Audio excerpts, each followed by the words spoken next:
بسم اللہ الرحمن الرحیم وبہ نستعین سبحانک لا علم لنا الا ما علمتنا انک انت العلیم الحکیم الحمد للہ رب العالمین والصلاة والسلام علی سید المرسلین وعلی آلہ وصحبہ اجمعین ومن تبعہم بإحسان الی یوم الدین اعوذ باللہ من الشیطان الرجیم بسم اللہ الرحمن الرحیم وَلَقَدْ بَعَثْنَا فِي كُلِّ أُمَّةٍ رَسُولًا أَنِ اعْبُدُوا اللَّهَ وَاجْتَنِبُوا الطَّاغُوتَ۔ محترم بزرگوں اور بھائیوں،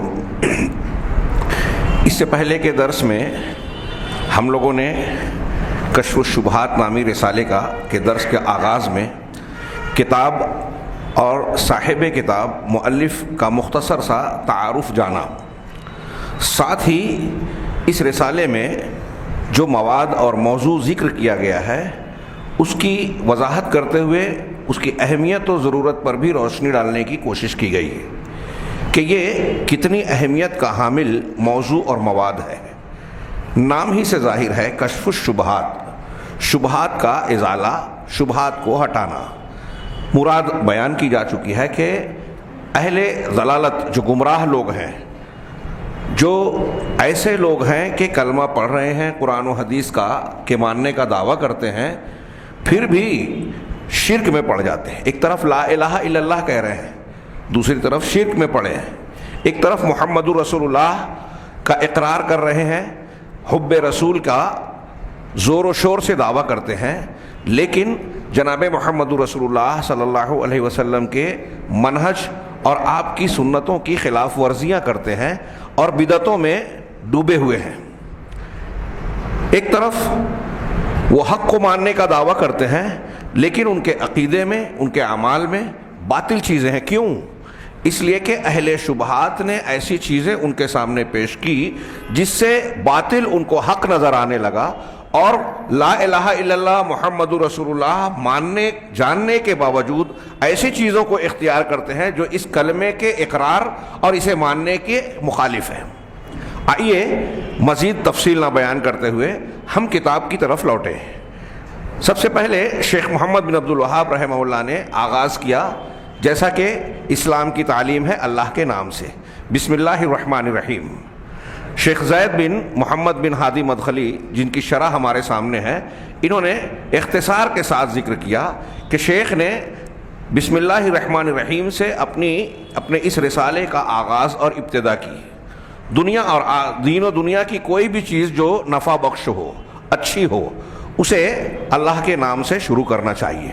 ہاں، اس سلسلے میں کچھ روایتیں بیان کی جاتی ہیں جس میں کلام ہے، ضعف ہے، لیکن ایک دوسرے سے تائید کی بنیاد پر بعض علماء اسے قابل حجت قرار دیتے ہیں کہ ہر وہ کام جو اللہ کے نام سے یا اللہ کی حمد سے، الگ الگ روایتوں میں الگ الگ الفاظ ہیں، شروع کیا جائے، نہ کیا جائے، اللہ کے نام سے نہ شروع کیا جائے، وہ ادھورا ہوتا ہے، دمبریدہ ہوتا ہے، اقطع ہوتا ہے، بے برکت ہوتا ہے۔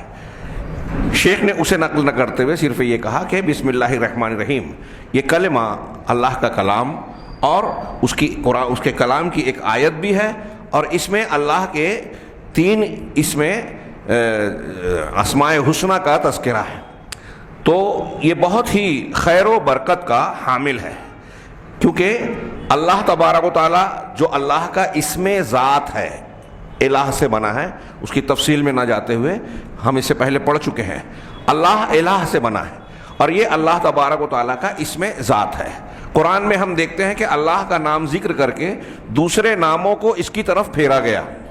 هو اللہ الذی لا الہ الا هو الملک القدوس السلام المؤمن المہیمن العزیز الجبار المتکبر۔ اللہ، اس کے سوا کوئی معبود برحق نہیں ہے، وہ الملک ہے، بادشاہ، ہاں، القدوس ہے، پاکیزہ، ہاں، المہیمن الملک القدوس السلام۔ تو یہ نام اللہ کی طرف پلٹا ہے۔ ایسا نہیں کہا گیا کہ اللہ القدوس ہے جو اللہ ہے۔ اس سے معلوم ہوا کہ اللہ تبارک و تعالیٰ کا نام اللہ اس کا اسم ذات ہے، اور مطلقاً جب اللہ کا یہ نام استعمال کیا جائے تو معنوی اعتبار سے اس کے تمام اوصاف اور صفات، اسماء حسنہ اس میں شامل ہوتے ہیں۔ اللہ کے نام سے شروع کر رہا ہوں۔ پھر اللہ کے ساتھ ساتھ الرحمن الرحیم 2 اور نام ہیں جو اللہ کی صفت رحمت سے مشتق ہیں بنے ہوئے ہیں، اس کی صفت رحمت پر دلالت کرتے ہیں۔ رحمان عطشان کے وزن پر بہت پیاسا، فعلان کے وزن پر، اس وزن پر جو لفظ آتا ہے عربی زبان میں، اس میں کسی جو مادہ ہوتا ہے اس میں بھرا ہوا ہونا، امتلا اور زیادتی کا معنی ہوتا ہے، یعنی غضبان، غصے سے بھرا ہوا۔ عطشان بہت زیادہ پیاسا، شدت بتاتا ہے، امتلا اور بھرا ہونا بتاتا ہے، لبریز۔ تو جب رحمان کہا گیا، رحمت سے بھرا ہوا، اور رحیم بھی اللہ تبارک و تعالیٰ کا رحمت سے متعلق صفت ہے۔ ان دونوں کے درمیان فرق کی کرتے ہوئے کئی جملے سلف سے منقول ہیں۔ حضرت ابن عباس کہتے ہیں کہ یہ دونوں اسمان کریمان، اللہ کے معزز نام ہیں، ایک دوسرے سے زیادہ رقت رکھتا ہے اپنے معنی میں۔ علامہ ابن قیم وغیرہ نے کہا کہ رحمان اللہ کی صفت ذات پر دلالت کرتا ہے، یعنی ذاتی طور پہ اللہ رحمت سے بھرپور ہے، اور رحیم وہ ذات جو اپنی رحمت کا برتاؤ مخلوق سے کرتا ہے۔ اسی لیے قرآن میں اللہ کی صفت رحیم کے ساتھ مخلوق کا ذکر ہے، وَكَانَ بِالْمُؤْمِنِينَ رَحِيمًا، اللہ تعالیٰ مومنین کے ساتھ رحمت کا برتاؤ کرنے والا ہے۔ وَكَانَ بِالْمُؤْمِنِينَ رحمانہ نہیں کہا، یا اس قسم کی تعبیر قرآن میں کہیں نہیں آئی، تو معلوم یہ ہوا کہ رحمان اللہ کا اسم ذات اور اس کی ذاتی صفت پر دلالت کرتا ہے، جس کو اصطلاح میں اہل علم اور طلبہ جانتے ہیں کہ لازم اور متعدی کہتے ہیں، کہ اس کی ذات سے تعلق رکھنے والا اور دوسروں مخلوقات سے تعلق رکھنے والا نام رحیم ہے، اس کے رحمت دوسروں تک پہنچتی ہے۔ بسم اللہ الرحمن الرحیم سے اللہ کا کلام قرآن بھی شروع ہوتا ہے۔ نبی کریم صلی اللہ علیہ وسلم نے جو خطوط روانہ کیے شاہان عالم کو دعوتی طور پر، اس میں بھی بسم اللہ الرحمن الرحیم ہے۔ قرآن میں سورہ نمل میں حضرت سلیمان علیہ السلام اور ملکہ سبا کا جو واقعہ درج ہے، اس میں بھی ہے کہ حضرت سلیمان علیہ السلام نے جو مختصر اور جامع خط ملکہ سبا کو لکھا، اس میں بسم اللہ الرحمن الرحیم سے ہی آغاز کیا اور پھر اللہ کی طرف دعوت دی۔ لہذا ہمیں قرآن کی، انبیاء کی اتباع کرتے ہوئے اپنے کاموں کا آغاز بسم اللہ الرحمن الرحیم سے کرنا چاہیے۔ شیخ نے بھی کیا اور آگے بڑھتے ہوئے انہوں نے فرمایا، شروعات کرتے ہوئے اپنے کلام کی، اے علم، میں پہلے عبارت پڑھ رہا ہوں اور پھر شرح کے ایک ایک لفظ کی جو شرح کی گئی ہے اس کے بعد کچھ حصہ ہم پوری عبارت کا پڑھ لیں تاکہ مفہوم سامنے آ جائے۔ شیخ نے کہا، اے علم رحمک اللہ، جان لو، ذہن نشین کر لو، اللہ آپ پر رحم کرے، ان التوحید ہوا افراد اللہ سبحانہ بالعبادہ۔ یہ شیخ محمد بن عبد الوہاب کی رحمہ اللہ کی عبارت ہے۔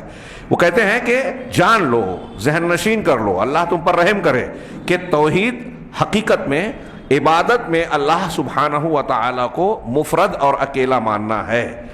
اور آگے کہا، وَهُوَ دین الرسول، یہ تمام رسولوں کا دین ہے، تمام پیغمبروں کا دین، دعوت یہی ہے، جن کے ساتھ الذی ارسلہم اللہ بہ الی عبادہ، جنہیں اللہ نے اپنے بندوں اور مختلف امتوں اور قوموں کی طرف مبعوث کیا، بھیجا رسولوں کو۔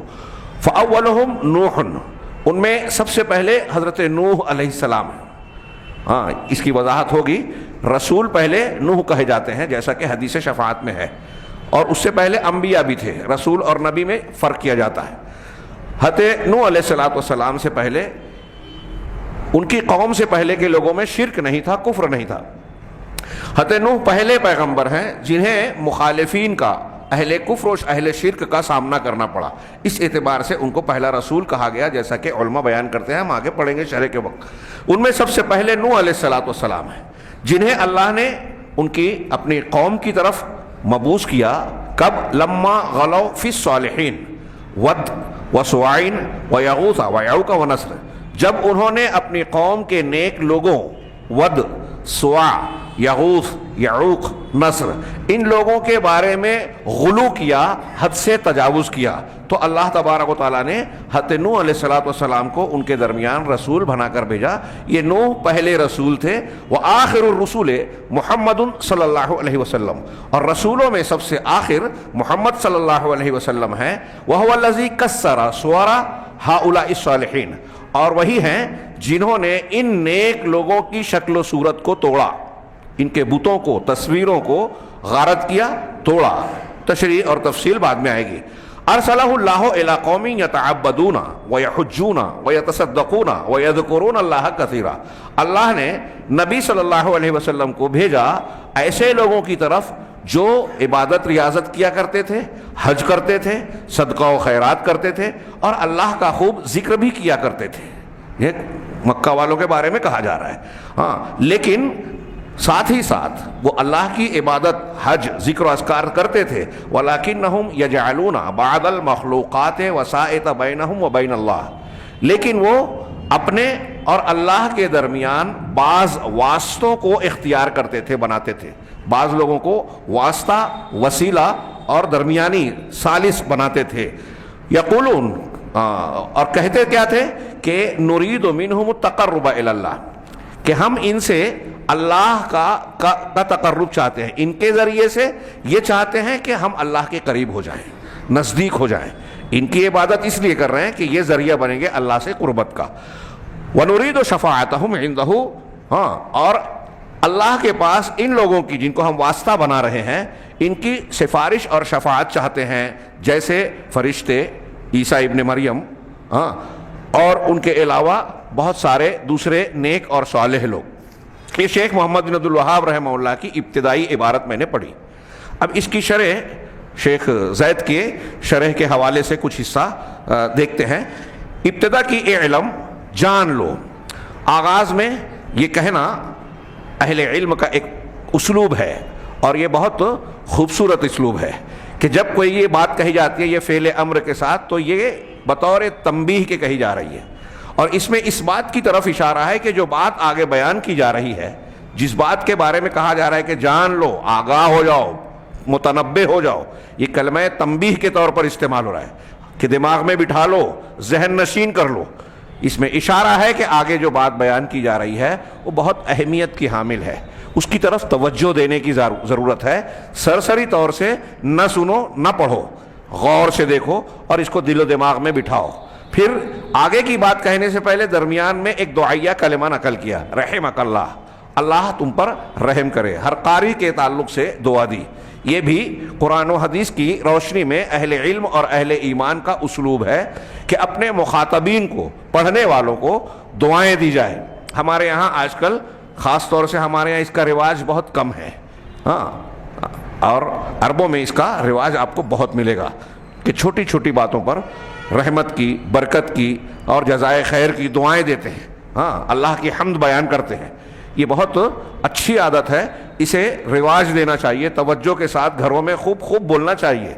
جب آپ اس کو زیادہ سے زیادہ کہیں گے تو ارد گرد میں آپ کے سننے اور آپ کے ساتھ رہنے والے بھی اس کے عادی بنیں گے. خاص طور سے وہ لوگ جن کی تربیت آپ کے ذمہ ہے، آپ کے بچے، آپ کے ماتحت بچے اور لوگ. جب آپ گھروں میں بار بار اللہ آپ پر رحم کرے، اللہ تم کو جزائے خیر دے، ہاں، الحمدللہ، ماشاءاللہ، ان کلمات کا استعمال کریں گے تو یہ سن سن کر ان کو بھی عادت پڑے گی. بہرحال انہوں نے اللہ کی رحمت کی دعا کی، اور یہ رحمت کی دعا دینا، دعا کرنا بہت ضروری ہے. نیچے انہوں نے حدیث نقل کی شیخ زید نے کہ اللہ کے رسول صلی اللہ علیہ وسلم سے ایک دعا، رحمت الہی سے کسی کو استغنا اور بے نیازی نہیں ہے. ہاں، دعائے معصور میں ایک لفظ ہے، اللہم رحمتک ارجو فلا تکلنی الی نفسی طرفۃ عین. اے اللہ، میں تیری رحمت کا امیدوار ہوں، لہٰذا آنکھ جھپکنے کے مدت تک بھی تو مجھ کو خود میرے حوالے نہ کر. یہ دیکھیے، ایک صاحب ایمان والا ہے، ہاں، نیک ہے، سب کچھ ہے، لیکن یہ دعا صبح شام کرتا رہے. اس کی صبح شام کے الفاظ جو ہیں، دوسری دعا جو جس سے اس کی تائید ہوتی ہے، اللہ کے رسول صلی اللہ علیہ وسلم نے حضرت فاطمہ اپنی بیٹی سے کہا کہ ما یمنعک ان تسمعی ما اوصیک بہ. ہاں، میں جس بات کی تم سے وصیت اور تاکید کر رہا ہوں اسے سننے سے تمہیں کون سی چیز روک رہی ہے کہ تم صبح اور شام یہ بات کہا کرو، یہ کلمات کہا کرو، یا حی یا قیوم. اللہ کے دو نام، اے حی اور قیوم. ہاں، ان دونوں ناموں میں اللہ کے تمام اسماء اور صفات سمٹتے ہیں. موقع پر ان کی تشریح کریں گے. اے حی اور اے قیوم، برحمتی کا استغیث، تیری رحمت کے ذریعے سے، وسیلے سے، سب سے جائز وسیلہ اللہ کے ناموں کا ہے. تیری رحمت کے وسیلے سے میں تجھ سے مدد مانگتا ہوں، فریاد کر رہا ہوں. کیا؟ اصلح لی شانی کلہ، بڑی جامع دعا کہ میرے سارے معاملات کو تو درست کر دے، میرے لیے سارے معاملات کی اصلاح کر دے. ولا تکلنی الی نفسی طرفۃ عین، اور مجھے آنکھ جھپکنے، طرفۃ عین پلک کا جھپکنا، آنکھ جھپکنے کی مدت تک بھی خود مجھے اپنے حوالے نہ کر. کیوں؟ یہ ایک مومن کو یہ خیال ہمیشہ ہونا چاہیے، کسی گھمنڈ اور تکبر میں نہیں، کہ اگر ہم کو اللہ نے خود ہمارے حوالے کر دیا تو ہم تباہی کی طرف جا سکتے ہیں. اللہ تعالیٰ اگر توفیق چھین لے تو ایمان اور نیکیاں ساری کی ساری دھری کی دھری رہ جائیں گے. عبرت کے نصیحت کے بہت سارے واقعات ہمارے سامنے موجود ہیں. تو اس میں بھی دیکھیں، برحمتی کا استغیث، اللہ تیری رحمت سے، حی و قیوم تیری رحمت سے میں کے ذریعے مدد مانگتا ہوں. اور اللہ کے نبی صلی اللہ علیہ وسلم کی وہ حدیث آپ کے ذہن میں، ہمارے ذہن میں ہمیشہ ہونی چاہیے کہ اللہ کے رسول نے فرمایا کہ کوئی بھی شخص اللہ کی رحمت اور فضل کے بغیر جنت میں نہیں جائے گا. پوچھا گیا کیا آپ بھی؟ تو کہا ہاں میں بھی، ہاں میں بھی، الا یہ کہ اللہ اپنی رحمت اور فضل سے مجھے ڈھانپ لے. تو رحمت الہی کی کتنی شدید ضرورت ہے. ہاں، اور الرحمن الرحیم، اللہ کی رحمت جو ہے وہ ذات رحمان الرحیم ہے، اس کی رحمت اس کے غضب پر غالب ہے. اور اسی وجہ سے ہم کو امت محمدیہ کو یہ انعام ملا ہے کہ آپ ایک نیکی کریں گے، اس کی رحمت کے بے پایاں پہلو ہے، جتنا بیان کیا جائے کم ہے. ہر چیز میں اللہ کی رحمت. اور یہ کہ ہم ایک نیکی کریں تو اس کا 10 گنا ملے گا، اور ایک برائی کریں تو اس کا ایک ہی بدلہ ملے گا. تو یقیناً ہاں واقعی وہ شخص بہت بد نصیب ہوگا کہ قیامت کے دن جو 1 کا 10 ہے، اس کا ایک نیکی کے بدلے میں اللہ 10 نیکیاں دے رہا ہے، وہ ہلکی پڑ جائے، اور ایک گناہ کے بدلے میں جو 1 گناہ ملے گا وہ بھاری پڑ جائے. واقعی وہ بہت بدقسمت ہے. اللہ ان لوگوں میں ہمیں شامل نہ کرے. آگے کہا کہ اللہ آپ پر رحم کرے، یہ اچھی طرح جان لو. کیا جان لو؟ ان التوحید هو افراد اللہ سبحانہ بالعبادہ. توحید اللہ کو عبادت میں اکیلا کرنا ہے. لفظی تو افراد، مفرد ماننا، جاننا، یعنی اپنے ظاہر باطن قول فعل کے ذریعے سے اللہ کو اکیلا ماننا. کس چیز میں؟ عبادت کے معاملے میں. یہ ایک جملہ ہاں توحید کی گویا انہوں نے تعریف کی. اس کی شرح کرتے ہوئے شیخ زید نے فرمایا کہ مؤلف نے اس کے بعد علم اور پھر رحمک اللہ دعا دینے کے بعد اپنی کتاب کا آغاز جو کیا تو دین کی اصل اور اس کے سب سے بنیادی قاعدے کا تذکرہ کیا، تاکہ اہل کفر اور شرک اکبر کے مرتکبین کے سامنے، جن پر معاملہ خلط ملط ہو گیا اور سمجھ نہیں پا رہے ہیں، ہاں، اور بعض نے بعض کو جو ہے دھوکے میں مبتلا کر رکھا ہے، یعنی یہ خود ایک شبہہ ہے جس کے بہت سارے لوگ جس میں گرفتار ہیں. کیا کہ انہوں نے یہ عقیدہ بنا رکھا ہے کہ جو شخص اللہ کی ربوبیت کو مانتا ہے، اچھی طرح دماغ میں رکھیں، یہ مت سوچئے کہ ہم یہ جانتے ہیں، بہت پڑھ چکے ہیں. نہیں، بہت سے لوگ پڑھ کر بھی نہیں پڑھے. ہاں، تو کہہ رہے ہیں کہ بہت سارے لوگ یہ عقیدہ رکھتے ہیں کہ جو شخص اللہ کی ربوبیت، رب ہونے کو مانتا ہے. اب ربوبیت میں اللہ کے کام آتے ہیں، جیسے یہ عقیدہ رکھتا ہے کہ اللہ خالق ہے، پیدا کرنے والا، اللہ رازق ہے، روزی دینے والا، الرزاق ہے، المحیی الممیت، زندگی اور موت دینے والا ہے، محیی زندہ کرنے والا، ممیت موت دینے والا. ہاں، جو شخص، لوگوں نے ایسا سمجھ رکھا ہے، اس دھوکے میں ہے کچھ لوگ کہ اللہ تعالیٰ کے بارے میں جو یہ مانتا ہے، اس کی ربوبیت کو مان لیا، زندہ کرنے والا، موت دینے والا، کائنات کا نظام چلانے والا اللہ ہی کو مانتا ہے، فهو موحد، تو وہ توحید والا ہے. ایسا کچھ لوگ سمجھتے ہیں، ایسی غلط فہمی میں مبتلا ہیں. ہاں، وَإِن جَعَلَ بَيْنَهُ، اگرچہ ایسا ماننے کے ساتھ ساتھ وہ اپنے اور اللہ کے درمیان واسطوں اور وسیلوں کو اختیار کرتا ہے، اور کچھ لوگوں کو سفارشی سمجھ کر اپنے دعاؤں میں، اپنے حاجتوں کو اللہ کے سامنے پیش کرنے میں اور حاجتوں کو پوری کرنے کی خواہش میں وہ ان کو بیچ میں ڈالتا ہے. بزرگان دین کو، اولیاء و صالحین کو، انبیاء کو، فرشتوں کو، اور کچھ چیزوں کو، دیوی دیوتاؤں کو. یعنی یہ کہنا یہ چاہ رہے ہیں کہ کچھ لوگ یہ مانتے ہیں کہ پیدا کرنے والا، کائنات کا نظام چلانے والا، زندگی موت دینے والا، بارش برسانے والا تو اللہ ہے، لیکن ہماری اپنی جو ضروریات ہیں، حاجات ہیں، مشکلات کو آسان کرنا ہے، اس کو پورا کرنے کے لیے ہم اللہ کے اور اپنے درمیان کچھ لوگوں کو واسطہ وسیلہ بنا کر ان کو سفارشی سمجھ کر بیچ میں ڈال رہے ہیں، ان کی عبادت کر رہے ہیں، ان کو پکار رہے ہیں. کچھ لوگ ایسا سمجھتے ہیں، تو اس کے باوجود وہ سمجھتے ہیں کہ ہم اللہ کی عبادت کرنے والے توحید والے لوگ ہیں. ہاں، اسی لیے مؤلف نے سب سے پہلے تعریف توحید کی جو تعریف کی کہ اللہ سبحانہ و تعالیٰ کو عبادت میں ایک جاننا ماننا، مفرد ماننا، یہ ہے توحید۔ صرف ربوبیت میں نہیں کہ آپ اللہ تعالیٰ کو خالق، مالک، مدبر کائنات مان رہے ہو، لیکن عبادت میں واسطہ وسیلہ کے نام پر، کچھ شبہات کے نام پر اللہ کے اور اپنے درمیان کچھ لوگوں کو ڈال رہے ہو، ان کی عبادت کر رہے ہو، تو آپ کی توحید قائم نہیں رہی۔ ایسا شخص اللہ کو خالق و مالک ماننے کے باوجود موحد، توحید والا نہیں ہے۔ کیوں؟ اس لیے کہ اصل مقصود جو عبادت ہے، شیخ محمد بن عبد الوہاب جو کہہ رہے ہیں کہ اللہ کو عبادت میں ایک اور مفرد ماننا، وَنَسَّسَ عَلَى تَوْحِيدِ الْأُلُوهِيَّةِ، شیخ نے توحید الوہیت پر نص پیش کی، آگے واضح طور سے بات کی کہ یہی توحید عبادت ہے۔ اس لیے کہ اللہ تبارک و تعالیٰ کے ساتھ شرک، دراصل امت میں جو مشرک امتیں گزری ہے ان کے یہاں شرک اسی میں ہوتا رہا ہے، توحید عبادت میں، توحید الوہیت میں۔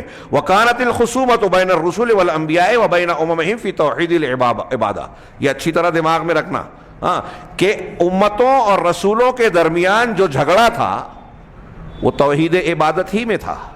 نبی کریم صلی اللہ علیہ وسلم سے مکہ کے کفار دشمن کب ہوئے، کیوں ہوئے؟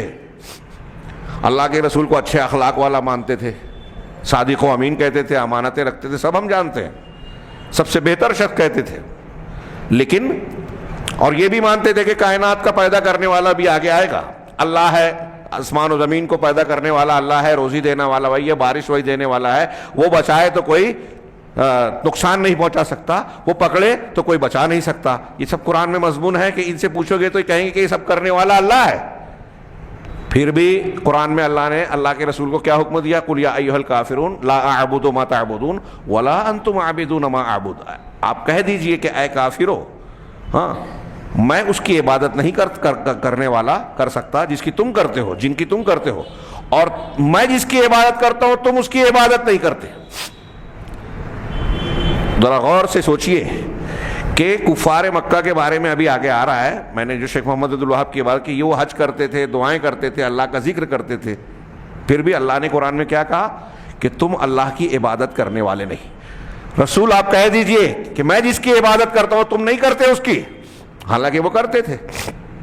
کیا مقصود ہے؟ مطلب ہوا کہ اللہ کو رب تو مان رہے ہیں مکہ کے کفار، لیکن الہ الوہیت میں واسطے وسیلے مان کر غیر اللہ کی بھی عبادت کرتے تھے، توحید عبودیت میں گڑبڑ کر رہے تھے، اور اس بنیاد پر ان کی توحید نہیں رہی، ان کا ایمان نہیں رہا۔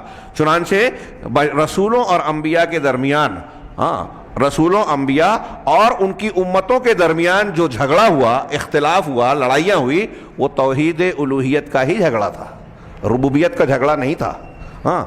رہا توحید ربوبیت، جہاں تک توحید ربوبیت کی بات ہے تو آپ دیکھیں گے کہ اس پر تمام لوگ ایمان رکھتے ہیں سوائے ملحدین کے، جو بالکل بددین اور منکرین خدا ہمارے ہاں جن کو کہا جاتا ہے، ملاحدہ کے، جو کہ رب سبحانہ و تعالیٰ پر اور کسی خالق و مالک پر ایمان نہیں رکھتے، بلکہ وہ یہ مانتے ہیں کہ کائنات کو طبیعت اور نیچر نے پیدا کیا، اتفاق سے، خود بخود۔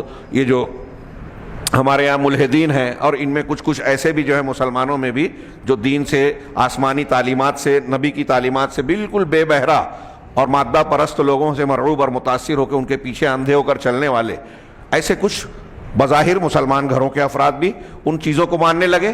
چنانچہ یہ طبیعت اور فطرت کو خالق ماننے لگے۔ رہے ان کے علاوہ یہ چند لوگ جو مختلف زمانوں میں بہت انگلیوں پر گننے والے یا کم تعداد میں پائے گئے، ان کے علاوہ جو دنیا میں پوری تاریخ میں آپ پڑھیں گے، انسانی تاریخ میں جو کافر اور مشرکین گزرے ہیں، وہ سب کے سب رب کے وجود پر ایمان رکھتے تھے، رب کے وجود کو مانتے تھے۔ نوح علیہ السلام کی قوم میں دیکھ لیجئے، حضرت ابراہیم کے واقعات میں دیکھیے، موسیٰ علیہ السلام کے سامنے کے لوگوں کو دیکھیے، اور دوسرے لوگوں کو ربوبیت کا اقرار کرتے تھے۔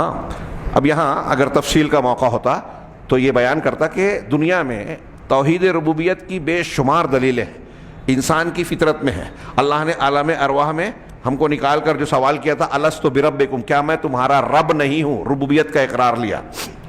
اور پھر اسی ربوبیت کی بنیاد پر الوہیت ثابت ہوتی ہے۔ قرآن مجید میں یہی وجہ ہے کہ آپ دیکھیں گے کہ جگہ جگہ اللہ تبارک و تعالیٰ نے توحید الوہیت کی دعوت دی ہے، مشرکین کے سامنے جو حجت پیش کی ہے تو ربوبیت کو دلیل بنا کر الوہیت کا اثبات کیا ہے۔ امن خلق السماوات والارض وما بینہما وانزل من السماء ماء فانبتنا به حدائق ذات بہجہ ما کان لکم ان تنبتوا شجرها االہ مع اللہ۔ کیا آیتیں پڑھیے سورہ نمل کی۔ امن خلق، کیا وہ ذات جس نے آسمانوں اور زمین اور اس کے درمیان کی چیزوں کو پیدا کیا اور پھر بارش برسائی، پھر اس بارش سے ہم نے بارونق باغات کو جو ہے پھل پھول کے ساتھ پیدا کر دیا۔ تمہارے اندر یہ طاقت نہیں تھی کہ تم اس کو پیدا کر سکو۔ ما کان لکم ان تنبتوا شجرا، اس کے درختوں کو اگانا تمہارے بس کی بات نہیں تھی۔ الہما، کیا ہے، کیا اس کے ساتھ اللہ کے سوا کوئی اور معبود ہے؟ آسمان سے بارش، آسمان و زمین کی تخلیق اللہ نے کی، تم مانتے ہو۔ پیڑ درخت پودے تم نہیں پیدا کر سکتے، یہ مانتے ہو۔ کون کرتا ہے؟ اللہ۔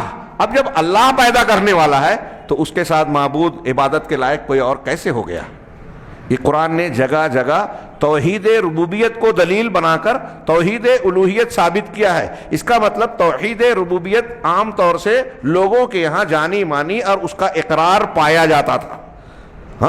یہاں انہوں میں اتنی تفصیل نہیں بیان کی۔ آپ بعض عقیدے کی تفصیلی کتابوں میں پڑھیں گے کہ یہ دھوکہ صرف کفار مکہ کو نہیں ہے، ابھی آگے ہم پڑھیں گے کہ ہمارے یہاں قبر پرستوں کو بھی ہے، اہل تصوف کو بھی ہے، اور بہت سارے اہل کلام، اہل تصوف، صوفی حضرات اصل توحید ربوبیت کو قرار دیتے ہیں۔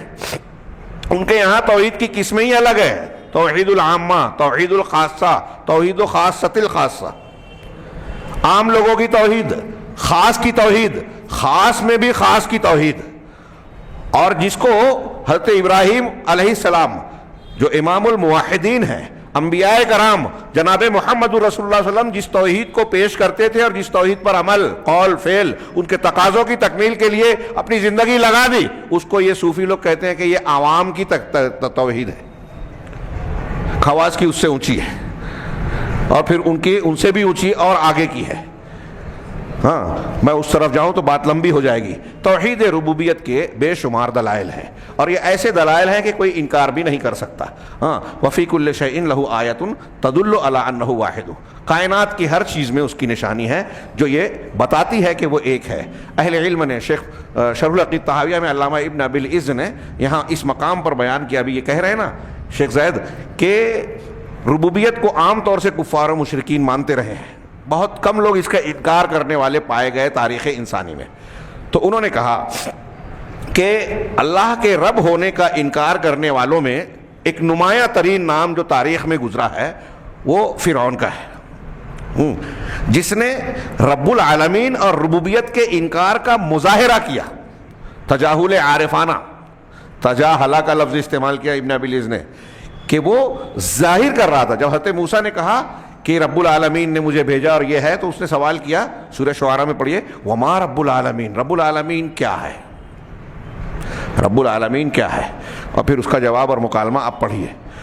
تو یہ فرعون جو تھا ربوبیت کا بظاہر انکار کر رہا تھا، لیکن قرآن میں اللہ تعالیٰ نے بیان کیا کہ فرعون اور آل فرعون جو بظاہر اللہ کے رب ہونے کا انکار کرتے تھے، دل میں انہیں یقین تھا کہ یہی حق ہے، جیسا کہ غالباً سورہ بنی اسرائیل میں اللہ نے فرمایا وَجَحَدُوا بِهَا وَاسْتَيْقَنَتْهَا أَنفُسُهُمْ ظُلْمًا وَعُلُوًّا، سورہ بنی اسرائیل یا کہیں اور ہے، کہ ان لوگوں نے ان کا اللہ کے حضرت موسیٰ کی آیتوں اور دلیلوں اور ان کی باتوں کا انکار کیا، اس کا جحدوا بها، اس کا انکار کیا، لیکن وَاسْتَيْقَنَتْهَا أَنفُسُهُمْ، ان کے دلوں کو ان باتوں پر یقین تھا، یقین تھا دل کے اندر کہ موسیٰ جو کہہ رہے ہیں بالکل سچی بات ہے، لیکن انکار کیا۔ کیوں؟ ظلم و علوا، ظلم کرتے ہوئے اور سرکشی کرتے ہوئے، اپنے آپ کو برتر بتاتے ہوئے۔ تو فرعون کے بارے میں اللہ کہہ رہا ہے، اور بھی آیتیں ہیں، یہاں میں بطور دلیل ایک کافی سمجھتا ہوں۔ فرعون کے بارے میں جو ربوبیت الہی کا بظاہر منکر تھا، اللہ کہہ رہا ہے کہ اندر سے وہ بھی مانتا تھا، دل سے اس کے اندر یقین موجود تھا۔ چنانچہ یہ کہہ رہے ہیں کہ رب کے وجود پر دنیا کے اکثر و بیشتر جن کو ہم مشرکین اور کافرین کی حیثیت سے جانتے ہیں، اکثر و بیشتر رب کو مانتے تھے، اور رب میں ربوبیت میں شرک جزوی طور پر یا کسی طور پر کیا لوگوں نے. لیکن جن لوگوں نے ربوبیت میں بھی شرک کیا، یہاں ایک اور نقطہ بیان کر رہا ہوں، جن لوگوں نے ربوبیت میں بھی شرک کیا ان کے یہاں رب ایک سب سے اعلیٰ رب کا تصور موجود رہا، الا ماشاء اللہ. جیسے نصارہ 3 کو مانتے ہیں تثلیث کے، اللہ اب اور ابن نعوذ باللہ اور روح القدس. عام طور سے نصارہ، کہیں استثناء ہوگا تو ایک آدھ ان میں جو فرقوں میں، عام طور سے اللہ کو سب سے اونچا مانتے ہیں. اللہ اب ان کے الفاظ میں کہہ رہا ہوں، میں اب نہیں کہنا چاہیے، اس کو سب سے اونچا کہتے ہیں. مجوسی یا مجوس میں جو مانویہ ہیں، جو 2 خداؤں کو مانتے ہیں، اچھائی کا اور برائی کا، نور اور ظلمت، نور کو، روشنی کو اچھائی کا خالق مانتے ہیں، ظلمت و تاریکی کو برائی کا. تو ان کے یہاں بھی نور کو ظلمت سے بڑا اور بہتر مانا جاتا ہے. ہندو مذہب جو ہمارے ارد گرد پائے جاتے ہیں، جہاں تو دیوی دیوتاؤں کی کوئی تعداد ہی نہیں ہے، 33 کوٹی 33 کروڑ بولتے ہیں، کروڑوں. ان سے اگر سوال کریں مجھے تو حیرت ہوتی ہے کہ کیسے یہ کہتے ہیں. ان میں سے کوئی ایک آدمی ایسا مل جائے جو 33 کروڑ کیا 1 کروڑ کا نام ہی گنا دے، 1 کروڑ کا نام ہی گنا دے. اب جو بھی تعویل کریں کہ نہیں معلوم ہے لیکن مانتے ہیں، وہ جو بھی ہو. ارباب متفرقون خیر ام اللہ الواحد القہار. خیر، اس تفصیل میں نہ جاتے ہوئے، ان کے یہاں بھی توحید میں سب سے بڑے ایک طاقت اور ایک معبود کا، رب کا تصور موجود ہے ان کی کتابوں میں، ان کی تعلیمات میں. اس تفصیل سے فی الحال ہم گریز کرتے ہیں. تو کہنے کا مطلب کہ ربوبیت کا، یا ربوبیت میں اعلیٰ ترین مالک خالق اللہ ہی ہے، یہ تصور دنیا کی اکثر و بیشتر اقوام میں پایا گیا، اکثر و بیشتر. اور از ابتدا تا انتہا، ابھی ہم آگے پڑھنے والے ہیں کہ قوم نوح تک یہی توحید تھی. کہا کہ ان کا یہی عقیدہ تھا اور یہ مانتے تھے کہ رب ہے جو خالق ہے، رازق ہے، زندگی اور موت دینے والا ہے، اور تمام کائنات کے تمام امور کی تدبیر کرنے والا ہے، ان کا انتظام چلانے والا ہے. وظنوا بأن هذا هو التوحید، اور ان کافروں مشرکوں کا یہ خیال تھا کہ یہی توحید ہے، کہ ہم اللہ کو خالق مانتے ہیں، مالک مانتے ہیں، زندگی موت دینے والا مانتے ہیں، کائنات کا نظام چلانے والا مانتے ہیں، یہی توحید ہے. یہ ان کی غلط فہمی تھی. چنانچہ شیخ زید کہہ رہے ہیں کہ شیخ محمد بن عبد الوہاب رحمہ اللہ نے اس سب سے پہلے اس شبہے کا رد کیا اپنے اس کتاب اور رسالے میں. وَإِلَّا، ورنہ حقیقت میں اگر دیکھیں تو توحید کی جو پوری تعریف ہوگی اس میں توحید کی تینوں قسموں کو سمیٹا جائے گا. اور وہ کیسے پوری تعریف ہوگی کہ توحید کی تعریف، توحید کسے کہیں گے؟ تو ہم کہیں گے ہوا افراد اللہ تعالی بالعبادہ والاقرار له بالربوبیہ والایمان باسمائہ الحسنى وصفاتہ العلی. کہہ رہے ہیں کہ توحید ہے عبادت کے ساتھ اللہ کو ایک ماننا، ایک اس کی ربوبیت کا اقرار کرنا، یعنی وہ رب ہونے میں وحدہ لا شریک ہے، ربوبیت میں ایک ماننا، اور اس کے اسماء حسنہ اور صفات علیہ، بہترین نام اور بلند ترین صفات جو قرآن و حدیث میں آئی ہیں، ان کو ماننا. یہ 3 چیزیں مل کر کہہ رہے ہیں کہ یہ جامع توحید کی تعریف ہے. چنانچہ اللہ کو عبادت میں مفرد جاننا، یہ توحید عبودیت، توحید عبادت، توحید الوہیت ایک ہے. دوسرا، اللہ کی ربوبیت کو ماننا، ربوبیت میں اللہ کا خالق مالک ہونا، اللہ تبارک و تعالیٰ کا کائنات کا نظام چلانا، اس کے جتنے بھی اعمال ہیں، روزی دینا، اولاد پیدا کرنا، ساری چیزیں آ جاتی ہیں. یہ بھی اسی کے ضمن میں آتی ہے جو ہوا اور آپ لوگ اس کی طرف توجہ دے رہے ہیں. قدر اللہ وما شاء فعل، اللہ نے مقدر کیا تھا اور جو اللہ نے چاہا وہی ہوا. کوئی بھی مصیبت تکلیف نقصان ہو تو یہ کہنا چاہیے اپنی کوشش کے بعد. تو بہرحال یہ ساری چیزیں ربوبیت میں آتی ہیں جو اللہ کے کام ہے، تصرف میں کائنات کا نظام چلانا. کائنات میں جتنی بھی چیزیں ہیں اسی کی مشیت سے ہو رہی ہیں. عام طور سے یہ توحید ہم کہتے ہیں کہ کفار مکہ میں ہمارے یہاں پائی جاتی ہے، مشرکین جو قبر پرست ہیں ان کے یہاں بھی، لیکن جزوی طور پر ہم دیکھتے ہیں کہ کچھ مسلمانوں میں اس عقیدے میں بھی، ربوبیت میں بھی شرک پایا جاتا ہے، وہ جزوی ہے۔ ہاں، جیسے ہمارے یہاں ابھی آگے ہم پڑھیں گے کہ بریلوی یا شیعہ یہ کہتے ہیں کہ حضرت علی مولائے کائنات ہے، کائنات کا نظام چلاتے ہیں، حسین یہ کرتے ہیں، ان کی قبر کی مٹی سے لاؤ تو شفا ملتی ہے ان کی برکت سے، یا ان کے ذریعے سے فلاں اور فلاں کام پورے ہوتے ہیں۔ ایسے ہی ہمارے یہاں جو کچھ لوگ ہیں کہ بزرگان میں ایسی صفات کو مانتے ہیں جو اللہ تعالیٰ کے لیے خاص ہے، کہ وہ اولاد دے سکتے ہیں، بارش برسا سکتے ہیں، فلاں اور فلاں کام کر سکتے ہیں۔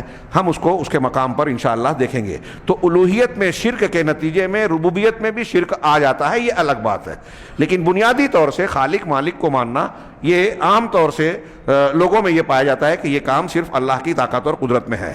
کہہ رہے ہیں کہ یہ دوسری توحید ہے، اور اللہ کے اسماء حسنہ اور صفات علیٰ جس پر اللہ کی کتاب اور اس کے رسول کی صحیح سنتیں دلالت کرتی ہیں کہ یہ قرآن اور حدیث میں ہے کہ یہ اللہ کے نام ہیں، یہ اللہ کی صفات ہیں، ان کو قرآن و حدیث کے اصولوں کے مطابق ماننا بغیر تحریف، تعطیل وغیرہ جو تشریح بیان کی جاتی ہے، یہ توحید اسماء و صفات کہلاتی ہے۔ توحید کی یہ مکمل تعریف ہے، لیکن شیخ محمد بن عبد الوہاب رحمہ اللہ نے بطور خاص عبادت والا جو ذکر کیا، اس کی وجہ پیچھے بیان کی گئی کہ ایک شبہ کا ازالہ ہو جائے۔ اب کہہ رہے ہیں کہ یہ جو توحید ہے یہی تمام رسولوں کی، اب پہلے رسول سے لے کر آخری رسول تک سب کا دین یہی ہے، دین کی بنیاد یہی ہے۔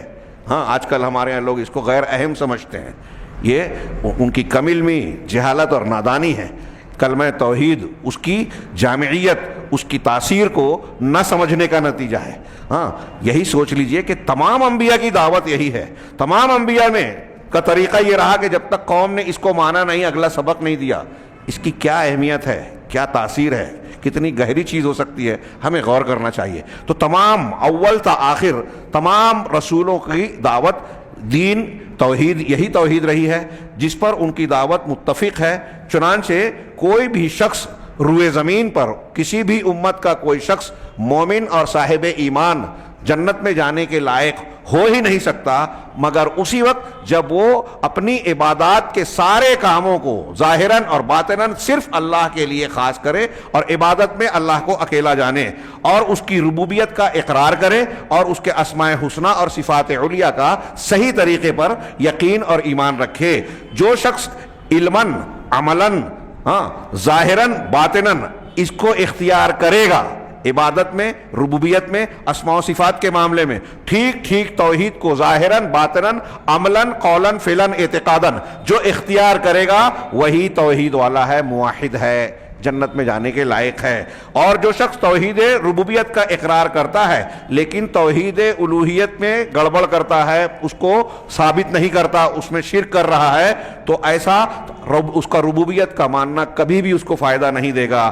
اسی کے معاملے میں انبیاء اور ان کی امتوں کے درمیان جھگڑے اور لڑائیاں ہوئی جب انہوں نے اللہ تبارک و تعالیٰ کے ساتھ کو عبادت میں مفرد اور اکیلا جانا اور اقرار کر لیا کہ اللہ تبارک و تعالیٰ ہی رب ہے، خالق ہے، رازق ہے، حیات اور ممات، زندگی اور موت دینے والا ہے، کائنات کا چلانے والا ہے۔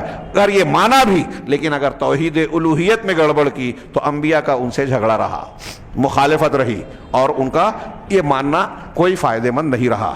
کہہ رہے ہیں آگے شیخ محمد بن عبد الوہاب کی جو عبارت ہے کہ یہی رسولوں کا، پیغمبروں کا دین ہے جن کو اللہ نے اپنے بندوں کی طرف بھیجا۔ ان میں سب سے پہلے نوح ہے جن کو اللہ نے ان کی قوم کی طرف اس وقت بھیجا جب انہوں نے اپنی قوم کے نیک لوگوں کے سلسلے میں غلو کیا۔ اس کی شرح کرتے ہوئے کہہ رہے ہیں کہ پھر مؤلف نے یہ بات بتائی کہ یہ توحید اس معنی میں پیغمبروں کا دین ہے، یعنی ہر رسول نے اپنے قوم کو اس توحید کو ثابت اور محقق کرنے کی دعوت دی اور اللہ کے ساتھ شرک سے بچنے کی دعوت دی۔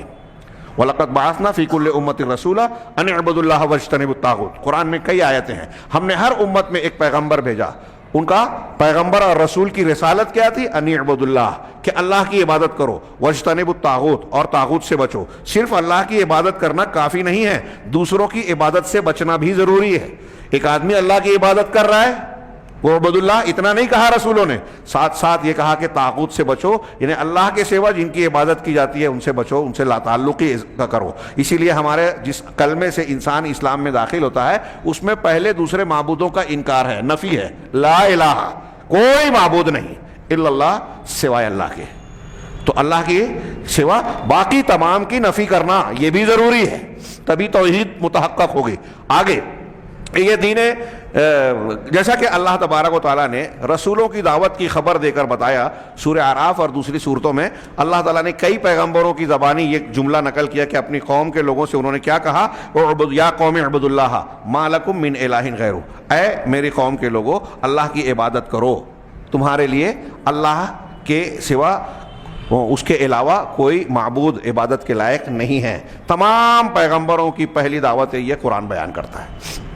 جب سارے پیغمبروں کی یہی دعوت ہے تو ہمارے یہاں بھی تمام جماعتوں کو جو قرآن حدیث کی دعوت کا دعویٰ کرتے ہیں یہی ہونا چاہیے، مگر افسوس آج آپ دعات کو دیکھیے، ان کی دعوت توحید سے بہت دور کہیں کہیں نظر آتی ہے، جب ان کے یہاں خود ہی صحیح توحید نہیں ہے، توحید کی اہمیت نہیں ہے۔ ابھی میں بیان کرتے کرتے درمیان میں کہہ رہا تھا کہ بہت سے لوگ اسے غیر اہم سمجھتے ہیں، یہ ہمارے ماحول کا نتیجہ ہے کہ جہالت ہے، جہالت کا غلبہ ہے، دین کے نام پر بھی دین سے دور ہیں لوگ، دین کا کام کر رہے ہیں اور دین کی بنیادیں رسولوں کے اعتبار سے نہیں جانتے۔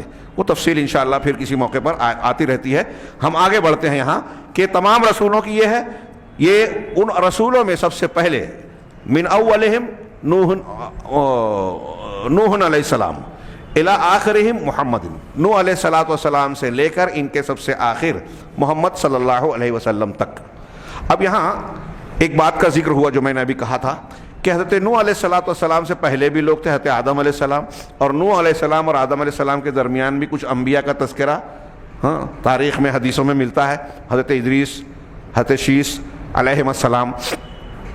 تو حضرت نوح کو کیسے کہا گیا اس بارے میں آگے انہوں نے کہا کہ حضرت ابن عباس رضی اللہ تعالی عنہ سے مروی ہے، نیچے حاشیے میں حوالے اور تفصیلات دی ہوئی ہے، یہ روایتیں صحیح ہے۔ حضرت ابن عباس سے مروی ہے، وہ کہتے ہیں کہ لوگ ان الناس بین آدم و نوح عشرۃ قرون، حضرت آدم اور نوح علیہ السلام کے درمیان لوگ 10 نسلوں کے تھے، 10 پیڑھیاں۔ قرون کا لفظ ہے، قرون قرن 100 سال کو بھی کہتے ہیں، یہاں ہم پیڑھی کا ترجمہ کر رہے ہیں، ایک نسل، تو 10 صدیاں یا 10 نسلیں، حضرت آدم سے لے کر حضرت نوح علیہ السلام کے درمیان 10 نسلیں تھیں۔ وہم علی الحنیفیۃ السمحۃ علی الدین الحق، اور یہ سب کے سب حنیفیت، سادہ سودہ حنیفیت پہ تھے۔ حنیف کہتے ہیں سب سے کٹ کر صرف اللہ کی طرف رخ کرنے والا۔ حضرت ابراہیم کے تذکرے میں بار بار یہ صفت اللہ نے بیان کی ان کی۔ تو حنیفیت یعنی سیدھا دین، السمحہ سادہ، علی الدین الحق، دین حق پر تھے۔ یہاں ایک روایت کو نقل کیا بزار اور دوسری کئی کتابوں کے حوالے سے کہ حضرت ابن عباس سے یہ الفاظ ہیں کہ نوح علیہ السلام اور آدم علیہ السلام کے درمیان 10 نسلیں تھیں، 10 پیڑھیاں تھیں، سب کے سب حق شریعت حق پر تھے۔ اس کے بعد یعنی نوح علیہ السلام کے زمانے میں یا ان کی قوم سے اس کے بعد جو ہے ان کے اندر اختلاف پیدا ہوا۔ کیسا اختلاف؟ دین کی بنیاد میں، عقیدے میں اختلاف پیدا ہوا، اور جب اختلاف ہوا تو پھر اللہ تعالیٰ نے انبیاء اور رسولوں کا سلسلہ شروع کیا۔ فبعث اللہ النبیین مبشرین ومنذرین، بشارت دینے والے اور ڈرانے والے بنا کر اللہ نے انبیاء کو بھیجا۔ اب یہاں کئی باتیں ذہن نشین کرنے کی ہے۔ حضرت ابن عباس رضی اللہ تعالیٰ عنہ کہہ رہے ہیں کہ حضرت نوح سے پہلے 10 صدیاں تک شرک نہیں تھا، آگے آ رہا ہے، دین حق پر تھے۔ اس سے پہلے جو ان کے گناہ تھے شرک اور کفر سے کمتر تھے، جیسے قتل، قابیل نے حابیل کو قتل کیا، حسد، جلن، چوری، ایک دوسرے پر ظلم و زیادتی، گالی گلوچ، اخلاقیات اور دوسری چیزیں۔ شرک اور کفر نہیں تھا۔ یہ اچھی طرح دماغ میں بڑھے۔ جتنی آسمانی کتابیں ہیں ان سے اسی کی تائید ہوتی ہے، قرآن حدیث سے تو ہوتی ہے۔ یہود و نصارہ کے کتابیں محرف ہیں، ان میں کہیں کچھ اور ہوگا تو الگ بات ہے، لیکن عام طور سے اسی کی تائید ہوتی ہے کہ اس دنیا میں پہلے انسان حضرت آدم علیہ السلام تھے، اور آدم علیہ السلام سادے اور عام آدمی نہیں تھے، پیغمبر تھے، نبی تھے۔ اور ظاہر سی بات ہے کہ ایک نبی کا دین بالکل خالص، دین حق، توحید والا اللہ کے منشأ اور مطلوب کے عین مطابق ہوگا، اور وہ جاہل بھی نہیں ہوں گے، پیغمبر ہیں، پیغمبر لوگوں کے لیے اپنی قوم اور ملت کے لیے معلم ہوتا ہے، ہاں، ڈرانے والا، بشارت دینے والا، علم دینے والا، اللہ کی تعلیمات کو پہنچانے والا۔ لیکن دنیا کے جو سائنٹسٹ اور آج کل جو ہمارے یہاں مزاج ہے مادہ پرستانہ، آپ اور ہم پڑھتے ہیں ٹوٹمزم، توتمیہ عربی میں کہتے ہیں، ہاں، کہ انسان، وہ ڈاروین کی تھیوری کچھ لوگ بیان کرتے ہیں، کچھ جو ہے وہ کہ پہلے انسان جو ہے وہ پانی، کائنات خود بخود وجود میں آ گئی، پانی میں امیبا وجود میں آیا، امیبا سے وہ بڑھتے بڑھتے مختلف خلیات نے الگ الگ شکلیں اختیار کی، پھر انسان جو ہے پہلے پانی میں تھا، بہت دنوں تک، صدیوں تک پانی میں رہا، پھر پانی سے کچھ نکل کر باہر ٹہلتا پھرتا تھا، جب وہ پہلے تھا تو آبی حیوان تھا، پھر جب باہر آ کے ٹہلنے پھرنے لگا، واپس پانی میں جاتا تھا تو جل تھلیا ہو گیا، برماوی عربی میں کہتے ہیں، ہاں، پھر اس کے بعد ایک لمبی مدت کے گزرنے کے بعد اس کے اندر یہ صلاحیت پیدا ہو گئی کہ وہ دنیا میں زندگی گزار سکتا تھا، خشکی پر رہ سکتا تھا، اب پانی میں نہیں جا سکتا زیادہ دیر تک۔ اب جب خشکی میں رہنے لگا تو پہلے ننگ دھڑنگ تھا، تہذیب اور علم سے ناواقف تھا، تمدن سے ناواقف تھا، جانوروں کی طرح رہتا تھا، پھر وہ جو بیان کرتے ہیں کہ پتھر کا دور، لوہے کا دور، ہڈیاں استعمال کرتا تھا، یہ کرتا تھا، جنگلوں میں رہتا تھا، آج کل وہ اشتہار میں بھی آتا ہے کہ وہ پہلے پھر آگ پتہ چلی، پھر یہ پتہ چلی، پھر اس میں پھر فلاں فلاں چیز کو معلوم کیا، پھر ترقی ہوتی گئی۔ ایسے ہی مذہب کے معاملے میں پہلے شرک کیا، بعد میں دیوی دیوتا کا تصور آیا، شیطان نے خواب دکھایا، فلاں جگہ جا کے کھودو وہاں یہ ملے گا، وہاں جا کے کھودا وہی مل گیا، تو کہا یہاں جو دفن تھے اس کو معبود بنا لو، پھر ایک قبیلے نے اس کو بنا لیا، دوسرے قبیلے نے اس کو بنا لیا، پھر 5-7 کسی کے ہو گئے، کسی کے 150 ہو گئے، پھر دونوں میں جھگڑا ہوا، جو جھگڑا ہوتا تھا جو غالب آ گیا اس کے معبود کو زیادہ طاقتور مان کے اس کو مان لیتے تھے، پھر کہیں کہیں یہ معبود گھٹتے گھٹتے 1 تک آ گئے، کہیں 3 تک آ گئے، کہیں کچھ ہو گئے، کہیں بہت ساروں کو مانا گیا۔ یہ ٹوٹمزم اور اس طرح کا جو تصور پیش کیا جاتا ہے یہ انتہائی بکواس اور غلط ہے۔ دنیا میں اس عقیدے اور نظریے کے مطابق دنیا کا پہلا انسان غیر مہذب، جنگلی، تہذیب اور علم سے ناآشنا تھا، قرآن حدیث اس کا رد کرتی ہے۔ دنیا میں اس نظریے کے مطابق جو ارتقائی نظریہ پیش کیا جاتا ہے، تطور والا، درجہ بدرجہ، وہ ڈاروین کی تھیوری اور بہت سارے دوسروں کے بھی ارتقائی نظریات ہیں، تو ارتقائی نظریات جتنے پیش کیے جاتے ہیں، ہاں، اس طرح سے اس معاملے میں یہ درست نہیں ہے۔ قرآن، حدیث، آسمانی کتابیں عام طور سے اس کا رد کرتی ہے، بلکہ دنیا کی تاریخ، آپ ترجمان القرآن مولانا ابوالکلام آزاد کا سورۃ الفاتحہ کی تفسیر میں پڑھیں، غالباً مالک یوم الدین، یا جہاں الہ اور توحید کا تصور، اللہ کی صفات کی تصور کی بات کی ہے، تو اس ضمن میں مولانا ابوالکلام آزاد نے اس میں یہ ذکر کیا ہے کہ موہن جودارو اور ہڑپا کی جو کھدائیاں ہوئی ہیں، ہاں، یہ جو غیر منقسم ہندوستان میں تھا پہلے اور ابھی پاکستان کے حصے میں پرانے قوموں کے بقایا ملے، تو مولانا آزاد نے اس میں بیان کیا کہ ان انکشافات کے جو مطالعہ اور تحقیق کا نتیجہ سامنے آیا ہے، اس سے یہ پتہ چلا کہ اس دور میں بھی جو بہت پہلے کے انسانی بستیاں تھیں کسی زمانے میں، اس زمانے کے لوگ بھی ایک الہ کو ماننے کا عقیدہ رکھتے تھے، ان کے یہاں توحید پائی جاتی تھی۔ تو ان اکتشافات کو بھی دیکھیں، آسمانی تعلیمات کو بھی دیکھیں، اور ہم اور آپ جانتے ہیں کہ دنیا کے پہلے انسان عقیدہ رکھتے ہیں کہ آدم علیہ السلام ہے۔ اس اعتبار سے یہ معلوم ہوا کہ دنیا میں پہلے شرک نہیں تھا، پہلے توحید تھی۔ توحید سبقت رکھتی ہے شرک پر، پہلے توحید تھی، شرک بعد میں آیا، جیسا کہ یہاں بھی ہو رہا ہے کہ آدم علیہ السلام سے نوح علیہ السلام کے درمیان 9 پیڑھیاں تھیں، سب کے سب دین حق پر تھے، صحیح دین پر تھے، پھر اس کے بعد شرک پھیلا، ہاں، جب نیک لوگوں کے سلسلے میں ان لوگوں نے غلو کیا، اور وہ کیسے کیا، روایتوں میں یہ بھی موجود ہے، بخاری وغیرہ میں حضرت ابن عباس کا قول کہ نوح علیہ السلام کی قوم کے 5 بڑے نیک لوگ تھے، ود، سوا، یغوث، یعوق، نصر، جس کا تذکرہ شیخ محمد عبد الوہاب نے بھی کیا کہ ان کے بارے میں جب غلو کر کے شرک میں پڑ گئے لوگ تو نوح علیہ السلام مبعوث ہوئے۔ تو یہ جو 5 لوگ تھے، ہاں، ان کی اموات ہو گئی، آس پاس کی مدت میں ان کی وفات ہو گئی، تو شیطان نے آ کر قوم کے لوگوں سے کہا کہ ارے اتنے اچھے لوگ تھے، نیک لوگ تھے، ان کی یادگار کے لیے کچھ تصویریں بنا لو، جہاں یہ بیٹھتے تھے، ان کی جو مجلسیں تھیں یا کچھ خاص مقامات، ان کا بت بنا لو، تصویریں بنا لو، ان کو دیکھ کر ان کی یاد تازہ ہوگی۔ دیکھیں شیطان کہاں سے چلتا ہے، اور لوگوں نے بنا لیا۔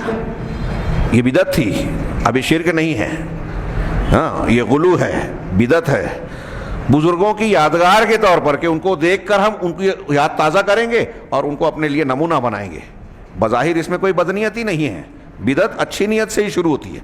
ہاں اب اس کے بعد جب ایک پیڑھی گزر گئی تو شیطان نے آ کے اگلی نسل کو کہا یہ جو بت ہیں، تصویریں ہیں، مجسمے ہیں، تمہارے باپ دادا ان کو واسطہ وسیلہ بنا کر، سفارش سمجھ کر ان کی عبادت کرتے تھے تاکہ اللہ تبارک و تعالیٰ سے تم کو یہ قریب کر دیں. تو وہ ان سے مدد مانگتے تھے، ان تصویروں سے، ہاں ان سے بارش طلب کرتے تھے. چنانچہ نتیجے میں یہ بت ان کی عبادت کے نتیجے میں ان کی مدد کرتے تھے، بارش دیتے تھے، مشکلات کو آسان کرتے تھے، ہاں دستگیری کرتے تھے، ہاں کوئی غوثیت کرتا تھا، کوئی فلانیت کرتا تھا، کوئی فلانیت جیسے ہمارے یہاں نام رکھ دیا. تو شیطان نے جب ان کو یہ پٹی پڑھائی تو ان کی اگلی نسل، حضرت ابن عباس کا جملہ ہے بخاری میں کہ فَلَمَّا نُسِيَ الْعِلْمُ عُبِدَتْ، جب علم بھلا دیا گیا تو ان کی عبادت ہونے لگی. جہالت سے شرک آتا ہے، یہ دونوں لازم و ملزوم ہیں. دنیا میں جتنی بھی گمراہیاں ہیں وہ ظلم اور جہالت کی جڑ سے پیدا ہوتی ہیں. تو جب علم بھلا دیا گیا، یعنی جو پہلی نسل کے لوگ تھے جنہوں نے تصویریں مجسمے بنائے تھے، ان کو یہ علم تھا کہ یہ تصویریں مجسمے جو ہے یہ کس لیے بنائے گئے ہیں؟ یادگار کے لیے. اب یہ علم بھلا دیا گیا، اگلی نسل یہ سمجھنے لگی، شیطان نے یہ پڑھا دیا ان کو کہ ان کو واسطہ وسیلہ بنا کر پوچھتے تھے تمہارے باپ و اجداد. اب باپ دادا کا دین، اب باپ دادا ہے تو پھر اندھے ہو کے آدمی ماننے لگتا ہے. آج بھی ہم دیکھیں پرکھوں سے چلا آ رہا ہے، وہ چیز نہیں چھوٹے گی. قرآن حدیث کی تعلیم اور دلیل پیش کیجئے، قابل قبول نہیں ہوگی.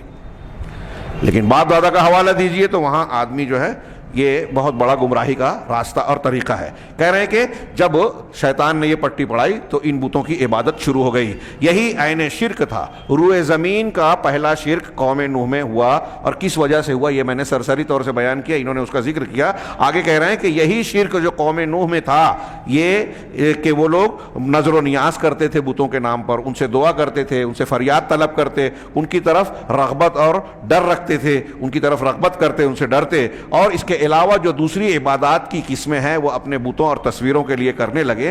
تب اللہ تبارک و تعالیٰ نے اپنے رسول نوح علیہ السلام کو ان کی طرف بھیجا تاکہ وہ اللہ کی عبادت اور توحید کی طرف بلائیں، اور اس شرک سے جس میں وہ مبتلا ہو گئے تھے ان کو روکیں اور منع کریں. اللہ حجت پوری کرتا ہے، ہاں، اور جو بھی اللہ کے علاوہ جن کی بھی عبادت کی جا رہی ہے ان کو چھوڑ دے. اور وہ لوگ قوم نوح کے وہ لوگ اس بات کا اقرار کرتے تھے کہ اللہ خالق ہے، اللہ روزی دینے والا ہے، اللہ محیی اور ممیت ہے، یعنی زندگی اور موت دینے والا ہے، المدبر لجمیع الامور، تمام کائنات کے نظام کا انتظام اور تدبیر کرنے والا ہے. ہاں، لیکن اس اقرار نے ان کو کوئی فائدہ نہیں دیا جب تک کہ انہوں نے توحید الوہیت کو اختیار نہیں کیا. جن لوگوں نے نہیں کیا تو پھر وہ عذاب کا شکار ہوئے، بعد میں طوفان میں جو ہے وہ گرفتار کیے گئے. پھر اس کے بعد شیخ نے آخری پیغام شرح میں کہا کہ حضرت نوح علیہ السلام کے بعد اب جب یہ سلسلہ آگے بڑھا، اگرچہ قوم نوح تباہ کی گئی لیکن اب اگلی نسل آئی، وہاں بھی جو ہے وہ اس طرح کی شرکیات پیدا ہوئی. تو پھر اس کے بعد رسولوں کا سلسلہ شروع ہو گیا. اللہ نے فرمایا ثم ارسلنا رسلنا تترا، ہم نے پھر اس کے بعد لگاتار یک کے بعد دیگرے مسلسل رسولوں کو بھیجا، اور سب کی دعوت یہی تھی کہ پوری مخلوق کو اللہ تبارک و تعالیٰ کی توحید کی طرف بلائیں تاکہ وہ عبادات کی تمام قسموں کو صرف اللہ کے لیے خاص کرے، عبادت میں اللہ کو اکیلا مانے، اس کا حقدار مانے. ہاں، اور شرک کی جتنی بھی قسمیں ہیں ان تمام سے اپنے آپ کو بچائیں.